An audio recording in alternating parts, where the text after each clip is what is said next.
वाली 6 साल की पीहू उसके पास आकर बैठ गई। पीहू के पापा सौरभ जब लंदन से आए थे तब से अनीता ने उन्हें देखा नहीं था, तो उसने पीहू को एक चॉकलेट दी और उससे पूछा कि उसके पापा कहाँ हैं और कैसे हैं। पीहू ने चॉकलेट ले ली, पर वो रोते हुए बोली, पापा ड्रम में हैं। अनीता को एक मजाक लगा और उन्होंने पीहू को एक और चॉकलेट देकर उसकी मम्मी के पास वापस भेज दिया।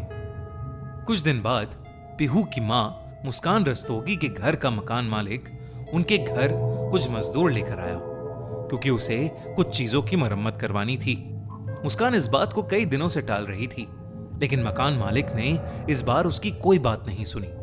मजदूर घर का सारा सामान बाहर रख चुके थे, सिवाय एक बड़े से नीले ड्रम के। उन 2 मजदूरों ने वो ड्रम उठाने की कोशिश की, लेकिन वो अपना पूरा दम लगाकर भी उसे उठा नहीं पा रहे थे। मकान मालिक ने उन्हें ड्रम खाली करके ले जाने को कहा, लेकिन जैसे ही उन्होंने ड्रम खोला वैसे ही पूरे रूम में एक बहुत गंदी बदबू आने लगी। जब मजदूरों ने ध्यान से उस ड्रम को देखा, उसमें किसी इंसान की सड़ रही बॉडी पड़ी थी। मकान मालिक ने मुस्कान को आवाज लगाई, लेकिन मुस्कान वहां से जा चुकी थी। उधर मुस्कान रोते रोते अपने पेरेंट्स के घर पहुंची। पीहू, जिसको कुछ हफ्ते पहले मुस्कान ने अपने पेरेंट्स के साथ रहने भेज दिया था, अपनी मां को ऐसी हालत में देखकर डर गई। मुस्कान के पेरेंट्स ने उससे बार बार उसके रोने की वजह पूछी। पहले तो मुस्कान ने कुछ नहीं कहा, लेकिन फिर एक धीमी सी आवाज में उसने बताया कि उसके पति सौरभ को उसके ससुराल वालों ने ही मार दिया है। ये सुनकर मुस्कान के पेरेंट्स के पैरों तले जमीन खिसक गई। मुस्कान के पिता ने मुस्कान को तुरंत स्कूटर पर बिठाया और पुलिस स्टेशन की ओर चल पड़े। मुस्कान के पिता उसे पुलिस के पास ले जा तो रहे थे, लेकिन उन्हें मुस्कान की हालत देखकर समझ आ गया था कि वो उनसे कुछ छुपा रही है। उन्होंने स्कूटर को एक शांत इलाके में जाकर खड़ा कर दिया।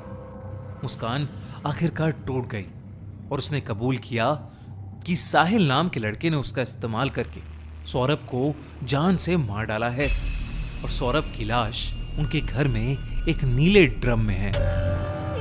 करीब 9 साल पहले मुस्कान अपने माता पिता और नाना के साथ मेरठ के एक छोटे से घर में रहती थी।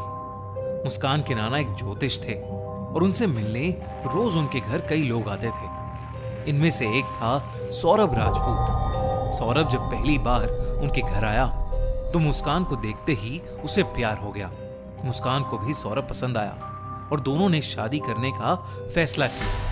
लेकिन एक बहुत बड़ी दिक्कत थी, उनके पेरेंट्स नहीं चाहते थे कि वो शादी करें, लेकिन मुस्कान और सौरभ ने भागकर शादी कर ली। कुछ समय बाद दोनों के पेरेंट्स भी मान गए और मुस्कान सौरभ के परिवार वालों के साथ रहने लगी। सौरभ मर्चेंट नेवी में था और ज्यादातर देश के बाहर रहता था। मुस्कान अकेले घर पर रहती थी, तो उसके सौरभ के घर वालों से रोज झगड़े होने लगे। वो इतनी ज्यादा परेशान हो गई और वो दोनों फिर से हंसी खुशी रहने लगे। 2019 में उनकी बेटी हुई, जो शायद उनकी जिंदगी का सबसे हसीन पल था। पर सौरभ की जिम्मेदारियां अब बढ़ गई थीं, तो वो काम करने के लिए लंदन चला गया। मुस्कान फिर से अकेली पड़ गई। इसी बीच उसके एक स्कूल फ्रेंड ने मुस्कान को एक स्कूल के व्हाट्सएप ग्रुप में ऐड किया। वहां उसकी बात अपने एक बैचमेट साहिल से हुई। हालांकि वो स्कूल में ज्यादा बात नहीं करते थे, लेकिन ग्रुप पर बात करते करते वो लोग अच्छे दोस्त बन गए।